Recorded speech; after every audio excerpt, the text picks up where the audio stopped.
Hello la couture sphère. Aujourd'hui on se retrouve pour un podcast couture. Ça fait un petit moment que ça me trotte dans la tête que de vous présenter en fait toutes mes réalisations que j'ai pu coudre dernièrement et de vous les présenter en vidéo, donc sous forme de podcast comme on peut retrouver énormément sur YouTube. Et donc c'est chose faite, je me lance aujourd'hui avec mon premier podcast couture. Donc c'est sûr que je ne vous ferai pas un podcast couture tous les mois, c'est beaucoup trop. Je n'ai pas suffisamment de choses à vous présenter et c'est surtout que c'est quand même beaucoup, c'est long de préparer une vidéo et de la tourner et de la monter après. Mais par contre, là je vais vous présenter mes cousettes de ces 3 derniers mois. Je vais voir si la vidéo est très longue. Je pense que je réduirai, je vous ferai que un podcast tous les 2 mois. Si je pense qu'elle est plutôt bien en termes de temps, je vous ferai toutes mes cousettes de ces 3 derniers mois. Il faut savoir que je ne couds pas pour coudre, mais je couds principalement pour porter les vêtements. Donc soit pour moi majoritairement, soit pour les autres. J'avoue que c'est majoritairement pour moi. Mais voilà, je couds pas juste pour coudre. J'adore coudre et j'adore quand ce que je couds a un réel intérêt par la suite. Donc je commence tout de suite avec mes coutures du mois de septembre et je vous montre la jupe Akita de chez Pretty Mercerie. Je vous ferai des plans plus sympas où vous la verrez entièrement parce que là c'est un petit peu compliqué de vous la montrer entièrement. Mais voilà la jupe. Alors je l'ai cousue dans une suédine couleur brique terracotta que j'ai acheté chez Toto Tissu. Je vous avouerai que je me souviens plus trop du prix mais elle était largement à moins de 10 € le mètre et j'en avais pris 2 mètres comme ce qui était conseillé sur le dossier technique du patron et j'en ai encore un grand métrage. Je pense que je pourrais facilement m'en refaire une autre. Il faut savoir que quand je coupe, j'aime jouer à Tetris. Je sais pas pourquoi, je suis pas une fan inconditionnelle de la coupe. C'est pas ce que je déteste non plus, mais je joue à Tetris pour économiser au maximum du tissu. Et donc il me reste encore un métrage assez suffisant pour faire peut-être une jupe, peut-être une robe, je sais pas trop. À la base cette robe, je l'avais réalisée en taille 42 et en fait je suis pas très grande et c'est vrai que je suis pas toute menue non plus. Et donc le rendu final sur moi était pas top. Je trouvais que ça faisait très droit, très sac à patate. Je sais pas trop comment vous dire, mais c'était pas très joli, pas saillant du tout. Donc j'ai beaucoup repris en fait sur les côtés de la robe jusqu'en bas. Voilà. J'ai dû enlever facilement 4 cm par côté. De toutes les façons, je vous ai tout détaillé dans un article qui est dédié sur mon blog. Je vous linkerai en barre d'infos. Cette jupe, je l'ai beaucoup portée cet automne. Là c'est vrai que avec le confinement qui a repris, on est bientôt sur la fin, je vous avouerai que j'ai plutôt traîné en jean basket chez moi, mais dès qu'on va pouvoir ressortir, je pense que je ressortirai cette petite robe que j'ai beaucoup aimé porter, qui est vraiment très agréable. Je mets un sous-pull dessous et j'adore la porter. Ah oui, et petite chose que je voulais vous préciser, je ne l'ai pas du tout doublée parce que je n'en voyais pas la nécessité et je n'ai pas non plus fait de zip à l'arrière. Normalement il y a un zip invisible sur la couture centrale, je n'en ai pas fait. Par contre j'ai vraiment joué le jeu au niveau des surpiqûres, donc j'ai une surpiqûre, une double surpiqûre au niveau de la couture centrale du dos, pareil au niveau du devant et j'ai fait la même chose sur la découpe juste ici. Voilà, je l'aime beaucoup cette petite robe.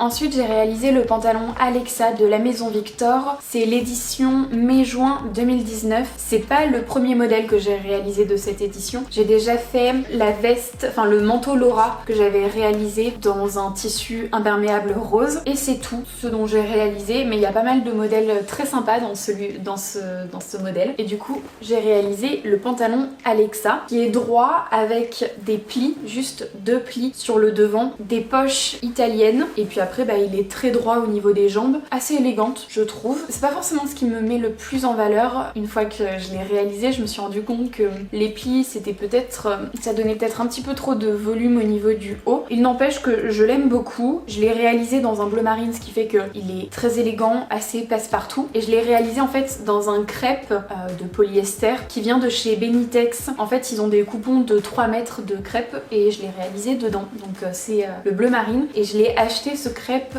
couleur brique et à la base je voulais me faire du coup 2 versions, le même pantalon en 2 versions et finalement une fois que j'ai fait le bleu marine je me suis rendu compte que c'est pas forcément une bonne idée que de le coudre en brique et du coup je vais essayer de réfléchir à un autre patron pour la couleur brique. D'ailleurs j'ai déjà ma petite idée en tête, on verra. Ce pantalon, rien de très compliqué, vous avez un montage braguette, voilà. J'ai pas mis de boutons, j'ai mis des petits crochets, je trouve que c'est quand même plus élégant et comme ça on voit pas du tout la fermeture. Et vous avez également une poche passepoilée à l'arrière, donc avec un simple passepoil. C'est une fausse poche que j'ai réalisée. Je sais pas du tout si dans le modèle c'est une vraie ou une fausse, mais enfin ça change pas beaucoup de choses. Bon, après vous avez des passants et au niveau de la ceinture, je l'ai assemblée sur l'endroit du vêtement, je l'ai rabattu sur l'envers et en fait sur l'envers j'ai fait une piqûre morte dans le sillon de ma première couture tout simplement. C'est pas très compliqué, faut juste y aller doucement, surtout que là c'est une couleur foncée donc c'est plus délicat, on voit moins, mais là ça reste très invisible, c'est très joli justement. On a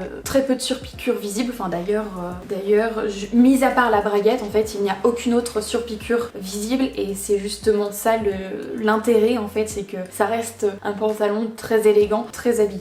Sinon ce pantalon je le porte un petit peu, bon ça reste un pantalon, là comme je vous ai dit avec le confinement j'ai pas trop fait d'efforts pour m'habiller mais je l'aime bien, il fait l'affaire. Je l'ai réalisé en taille 42 et je pense que j'aurais pu partir sur la taille 40, il est légèrement grand mais au moins je suis à l'aise.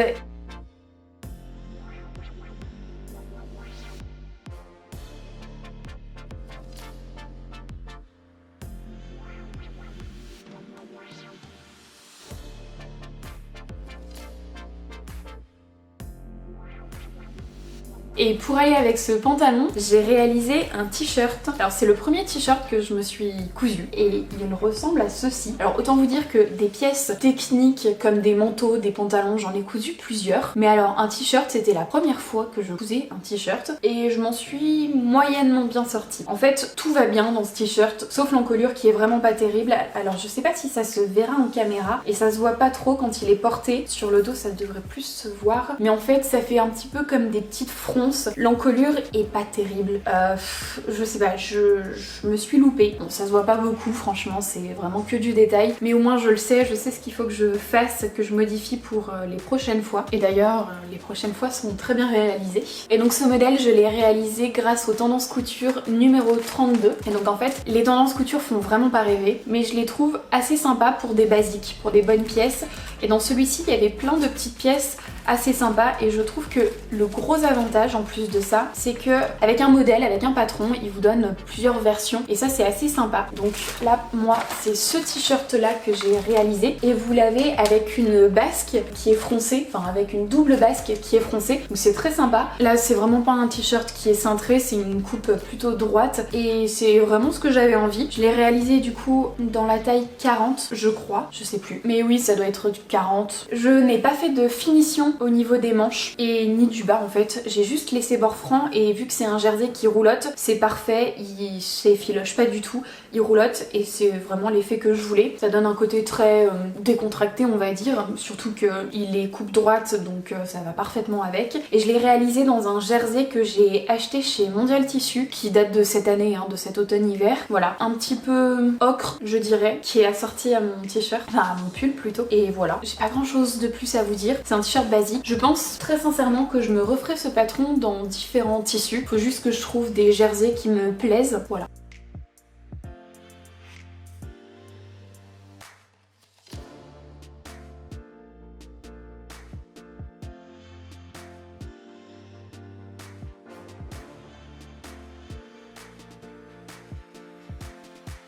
Du coup, autre t-shirt que j'ai réalisé, cette fois-ci c'est pas le même patron, c'est un patron que j'ai trouvé sur internet qui est gratuit, que j'ai trouvé sur un blog, je vous mettrai le lien juste en barre d'infos. Et alors celui-ci, il est beaucoup plus près du corps, d'ailleurs il est moulant en fait. C'est vraiment l'effet que je voulais. Ouais, j'avais vraiment envie d'un t-shirt moulant cette fois-ci. J'ai dû le réaliser dans la taille M, puisque je crois qu'il y a S, M, L, etc.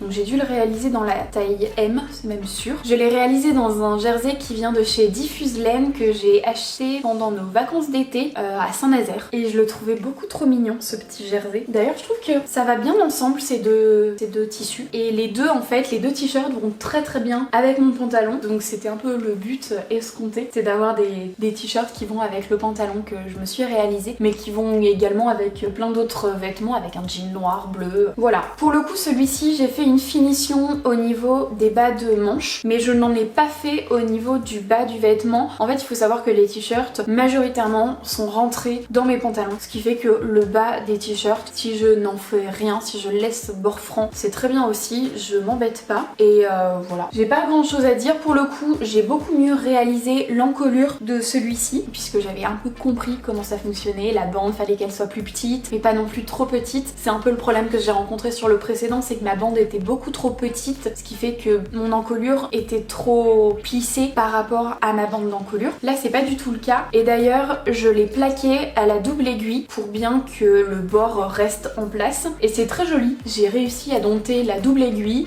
le fil mousse pardon, et puis le jersey. Très contente, j'ai réussi à dompter plusieurs choses grâce à ce t-shirt et ouais maintenant j'ai plus du tout peur, j'aime bien travailler le jersey. Je m'y mets de plus en plus mais de plus en plus je découvre de choses. C'est pas quelque chose que j'ai beaucoup travaillé autant durant mes études que personnellement et je suis contente. Bon donc voilà, petit t-shirt que je referai également puisque j'aime bien le fait qu'il soit cintré pour le coup. Par contre l'encolure je vais la modifier, je la trouve pas très saillante. Je n'aime pas la forme, je pense qu'elle est beaucoup trop carrée à ce niveau-là, pas suffisamment arrondie et je pense que je vais également moins l'échancrer en fait. Vous verrez sur les images mais je suis pas fan de l'encolure.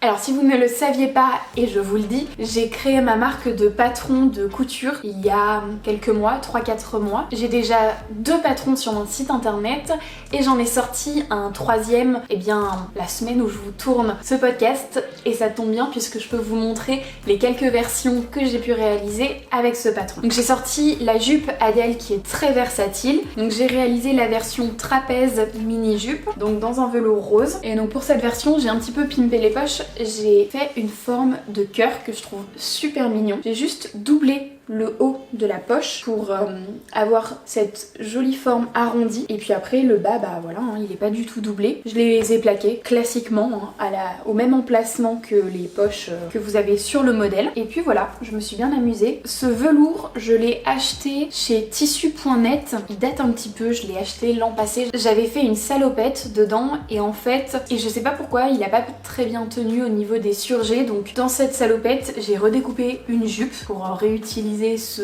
tissu et voilà, là elle va très bien, je l'ai portée plusieurs fois, j'aime beaucoup cette petite jupe. J'ai fait une ceinture et vous avez tout un boutonnage, toute une patte de boutonnage juste ici. Les boutons je peux pas vous dire d'où est-ce qu'ils viennent, je ne me souviens plus, ils viennent très certainement de mon stock de mercerie qui date de très longtemps. Je récupère par-ci par-là des boutons et puis voilà, pas grand chose à dire sur ce modèle.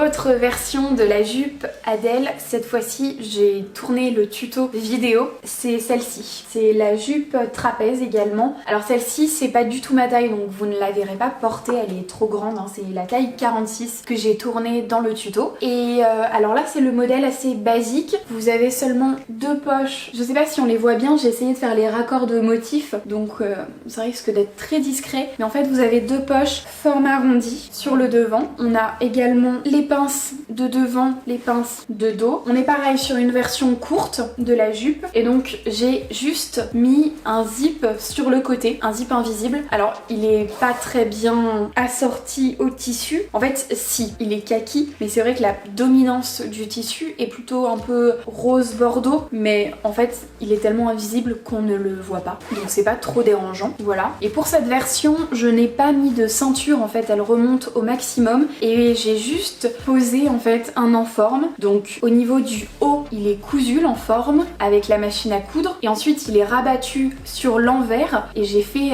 pour le rabattre et pour bien le maintenir un petit point invisible à la main. Comme ça on voit pas du tout. Donc là je vous montre l'envers, on voit l'enforme, mais sur l'endroit on ne voit pas du tout l'enforme, c'est très discret et justement c'est très élégant comme ça. Et pareil au niveau de l'ourlet, j'ai fait un ourlet invisible à la main, on le voit pas du tout. J'aime beaucoup cette version, j'aime bien le tissu, très sympa. Il m'en reste encore un petit peu, je sais pas trop ce que je ferai dans ce tissu, enfin j'ai une idée qui n'est pas pour moi, mais on verra si je le fais ou pas. Et alors ce tissu c'est un coupon qui m'a été donné par ma grand-mère qui est en 100% polyester. Je peux pas vous dire où est-ce qu'elle l'a acheté, ça fait un moment qu'elle me l'a donné et à mon avis ça fait un moment qu'elle l'a. Et dernière version de la jupe Adèle, c'est celle-ci en simili-cuir que vous avez sur les photos. Bon, elle est un petit peu froissée, je l'ai portée dernièrement, donc forcément on a les plis naturels qui se forment. Alors là, j'ai fait la version extra courte. Cette version extra courte, puisque vous avez sur le patron différentes lignes au niveau de la base de la jupe, elle est faite pour être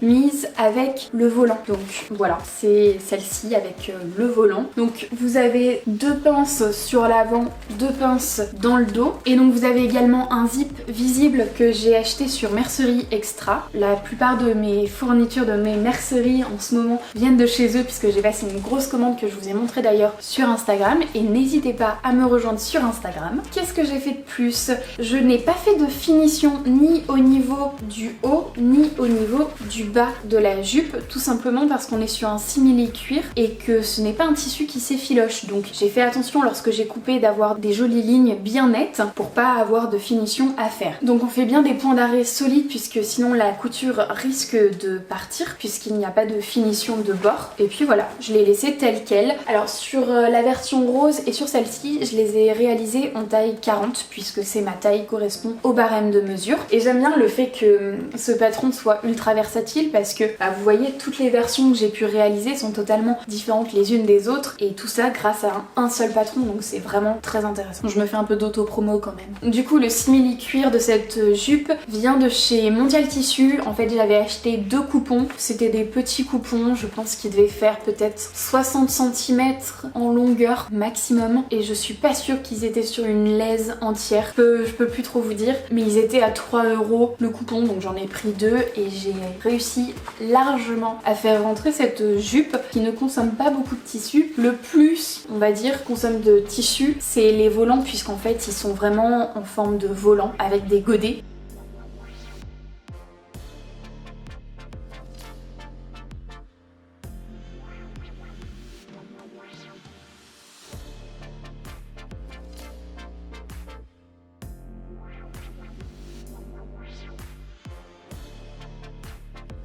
Avant-dernière petite couture que je voulais vous présenter, c'est cette chemise que j'ai réalisée dans un voile de polyester qui vient de chez Benitex que j'ai acheté l'an passé. Donc vous ne le retrouverez plus, enfin je ne pense pas. Alors c'est un voile qui est en motif léopard avec des petits fils lurex dorés qu'on voit très légèrement. Au niveau des boutons, puisqu'on les voit, ce sont des boutons qui viennent de chez Atelier Brunette. J'ai pris deux tailles, non j'ai pris qu'une taille pardon. J'ai pris les plus petits qui doivent faire 1,5, qui sont quand même grands mais ils sont très jolis et je trouve qu'ils vont parfaitement avec la chemise. Petite chemise classique. Au niveau du patron, en fait c'est une ancienne chemise du commerce qui vient de chez Promode je crois et j'aimais beaucoup cette chemise donc je l'ai entièrement décousue et j'ai récupéré le patron grâce à cette chemise. Tout simplement, fait exactement la même chose. Après des patrons de chemise je pense que tout le monde doit en avoir un quelque part. On en trouve assez facilement. Celui-ci ce qui est sympa c'est que vous avez un empiècement devant et dos, c'est exactement la même en fait, vous n'avez pas de couture épaule. Et au niveau de l'empiècement, on a des petites fronces ici qui donnent ce côté un peu plus loose mais en même temps qui resserre un petit peu ici. Et on a la même chose au niveau du dos pour avoir l'ampleur à la place d'avoir un pli. Moi c'est ce que j'aimais bien. Après j'ai thermocollé quelques parties sur cette chemise, notamment poignet, col, pied de col, patte de boutonnage. La patte de boutonnage je l'ai entièrement thermocollée pour qu'elle soit bien solide et que je puisse faire les boutonnières sans aucun problème. Cette chemise je l'ai finie il y a pas si longtemps que ça, donc je l'ai porté 2-3 fois, mais je l'ai pas porté énormément encore. Mais en tout cas je l'aime beaucoup, je mets un petit caraco dessous parce qu'elle est très transparente, hein, mais elle est très sympa. L'avantage c'est qu'elle va quand même facilement avec beaucoup de vêtements, le fait qu'elle soit noire, elle est assez passe-partout, élégante. Je vous disais des bêtises quand je vous disais avant-dernière cuisette, puisque ce n'est pas vrai, celle-ci c'est l'avant-dernière. Alors c'est celle que j'ai réalisée la semaine dernière, il y a 2 semaines pour vous quand vous verrez la vidéo, puisqu'il me faut quand même un petit temps de montage, de préparation, etc. Du coup, ça c'est le pull Courcelles ou gilet monceau, comme vous voulez, de chez Cozy Little World, patron que j'ai acheté en PDF, et j'ai réalisé la taille 42, un petit peu loose pour moi, je sais pas si vous verrez, je me lève, attendez. Un petit peu loose, un peu partout. Mais très sympa, au moins je suis très confortable dedans et je peux mettre quelque chose dessous et ça c'est plutôt cool. Je pense que je le referai dans d'autres, dans la taille inférieure pour les prochaines versions, mais en tout cas celui-ci je le laisse comme ça, j'ai pas envie de m'embêter à le recentrer. Du coup ce modèle je l'ai réalisé dans une maille de chez All Tissu que je vous ai présenté dans un de mes derniers hauls qui date un petit peu quand même. Elle est couleur ocre et ce qui est super sympa c'est qu'elle est ajourée avec des petits fils lurex en fait dans les petits trous ajourés. J'aime beaucoup ce modèle, c'est la première fois que je me couds un pull et j'aime bien. Faudrait que je trouve des mailles qui soient un peu plus épaisses, peut-être en coton ou en laine plutôt qu'en polyester pour que ça me tienne plus chaud. Je suis très contente, j'aime beaucoup ce patron, je vous le conseille si vous recherchez un basique à avoir. C'est que l'avantage c'est que vous avez un gilet, donc avec une patte de boutonnage, ou un sweat et ça c'est plutôt cool et vous pouvez faire comme moi, c'est-à-dire que j'ai fait un mix entre le sweat et le gilet, c'est-à-dire que la partie devant et la partie dos je les ai coupées au pli pour ne pas avoir de patte de boutonnage, donc j'ai pris la partie sweat et du coup au niveau du bas des manches et du bas du pull je n'ai pas mis de bord-côte comme ce que vous retrouvez sur les sweats, ce qui fait qu'on est vraiment sur le modèle gilet. J'ai fait simplement en fait un ourlet à la double aiguille, voilà. Je l'ai entièrement cousu à la surjeteuse sauf les finitions que j'ai fait à la double aiguille au niveau de l'encolure puisque j'ai plaqué l'encolure pour pas que le surjet soit gênant, se positionne mal. Et pareil au niveau des manches et du bas du vêtement, j'ai fait un ourlet à la double aiguille. Et du coup pour ce modèle, vu que je n'ai pas trouvé de fil mousse à mettre dans mes canettes ou sur ma surjeteuse, je l'ai fait entièrement avec un fil classique et ça fonctionne très très bien. En fait, suffit d'avoir les bons points pour avoir ce côté élasticité.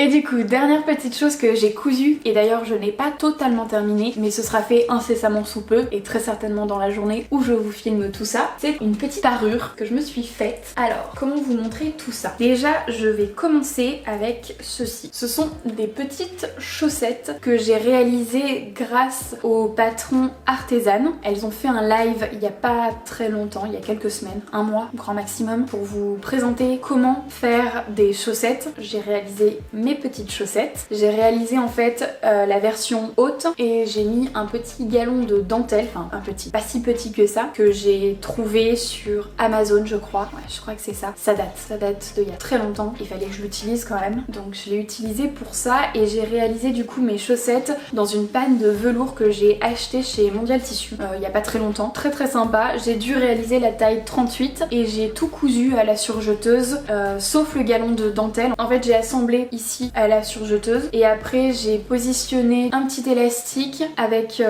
ma machine à coudre et le point zigzag et j'ai fait la même chose pour le galon de dentelle. Ma dentelle n'étant pas du tout élastique, j'ai pris plus grand, ce qui fait que quand je la glisse sur mon pied, je suis pas gênée, je risque pas de casser les poings ou autre. Ensuite, pour aller avec mes petites chaussettes, j'ai réalisé une petite culotte qui provient du patron Fit You, c'est le modèle Marguerite. J'avais déjà fait un article de blog l'an passé, c'était une autre version. Et cette fois-ci, je l'ai réalisé dans un velours vert assorti aux chaussettes. Rien de bien compliqué, j'ai suivi à la lettre le montage, sauf que j'ai rajouté pareil le petit galon de dentelle sur les côtés pour que ça aille avec. Et j'ai pas doublé ma culotte avec la panne de velours, je l'ai doublé avec un jersey en coton qui vient d'un t-shirt. tout vous avouer, c'est un vieux t-shirt que j'ai découpé pour utiliser la matière et me faire le gousset en fait. Pour le coup, rien de bien compliqué, j'ai tout assemblé à la surjeteuse, sauf quand il a fallu que je mette l'élastique sur les cuisses et au niveau de la taille, auquel cas là je suis partie sur la machine à coudre et j'ai fait le point zigzag. Je l'ai fait en 2 étapes. D'abord plaquer l'élastique et ensuite retourner et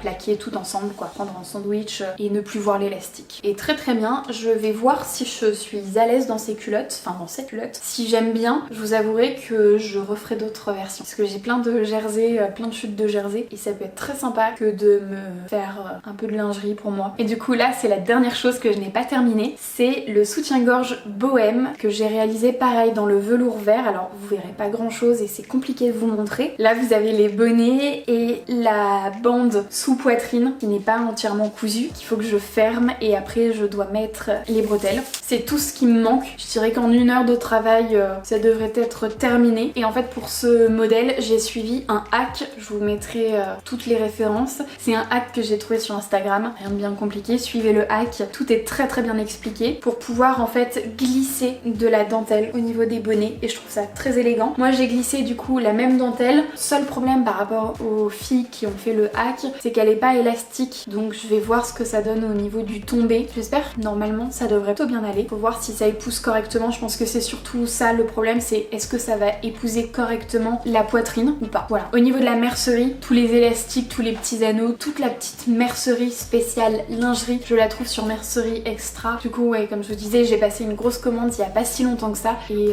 franchement c'est super avantageux. Ils ont une super boutique. J'en ai terminé pour toutes les coutures que j'ai pu réaliser ces 3 derniers mois. Il y a eu du boulot. Est-ce que ça vous dit que je vous présente mes futurs projets ou pas? J'aimerais bien que vous me laissiez un commentaire pour me dire ça. En attendant, je vais vous présenter 2-3 petites choses que je compte faire prochainement. Mais sinon, ouais, n'hésitez pas à tout me mettre en commentaire, n'hésitez pas à me dire, histoire que ça m'aiguille un petit peu, histoire de savoir ce qui vous plaît, ce qui vous plaît pas. Et surtout, est-ce que vous préférez des podcasts couture plutôt longs ou un peu moins longs? Auquel cas, je verrai si je vous en fais tous les 3 mois ou tous les 2 mois. Mais en tout cas, je vous en ferai pas tous les mois. C'est pas possible, je peux pas gérer. Et d'ailleurs ça me fait penser que tout ce que je vous ai présenté là, la majeure partie auront un article dédié sur le blog, donc je vous mettrai tout ça en barre d'infos et n'hésitez pas à checker régulièrement puisque je le mets à jour régulièrement. Du coup, mes prochaines coutures, ça va être la robe Manon dans cette viscose d'atelier Brunette, la robe Manon de ma petite fabrique, patron que j'ai acheté sur Makerist, cette viscose qui est magnifique. J'ai regardé, j'ai checké hier ou avant-hier sur le site d'Atelier Brunette, elle était plus dispo mais je pense qu'ils vont la réassortir dans pas très longtemps, sinon vous la trouvez assez facilement sur plein de merceries, enfin plein de sites de tissus en ligne. Je crois qu'elle s'appelle Smoky Posy, je crois que c'est ça. J'essaierai de vous trouver un lien et je vous le mettrai en barre d'infos. Moi j'en ai 2, j'ai celle-ci à motif et j'ai celle-ci qui est lisse, qui est sans motif en fait, et je vais l'utiliser en doublure et pour quelques détails, notamment le col de la robe, et peut-être que je ferai une découpe pour avoir ce tissu là, pour un peu casser le full motif. Autre petite chose qui est prévue pour ces prochaines semaines, ça va être de faire une chemise en lin pour mon papa. J'ai le lin, en fait c'est du lin que j'ai récupéré chez ma grand-mère qui avait récupéré ça peut-être chez Emmaüs. C'est des vieux draps en lin qui sont magnifiques et du coup je vais en faire une chemise, j'en ai beaucoup donc il y aura une chemise et il y aura d'autres choses de prévues mais dans le futur hein. Très très joli, j'aime beaucoup le lin en plus, il sent ma grand-mère et j'aime trop son odeur. Ça me rappelle trop des bons souvenirs. Que dire de ça? Bah je sais pas. Mais voilà, c'est un joli lin qui a un très joli tombé. C'est super agréable le lin. Moi j'adore. Pour l'instant, c'est les seuls projets qui sont sûrs d'être cousus. Très certainement durant le mois de décembre, puisque j'ai d'autres petites choses à faire entre temps. Voilà. Après tout le reste, je peux pas trop vous en dire plus puisque rien n'est trop sûr. Mais en tout cas, ces deux-ci sont sûrs. Cette vidéo touche maintenant à sa fin. J'espère qu'elle vous aura plu. Comme je disais, n'hésitez pas à me dire en commentaire, est-ce que vous voulez que les vidéos soient plutôt longues ou plutôt courtes? Est-ce que vous voulez que je vous présente mes futurs projets en fin de vidéo ou est-ce que on découvrira tout ça dans le prochain podcast? N'hésitez pas à tout me dire. En attendant, on like, on partage cette vidéo et moi je vous fais de très très gros bisous. On se retrouve la semaine prochaine. Bye!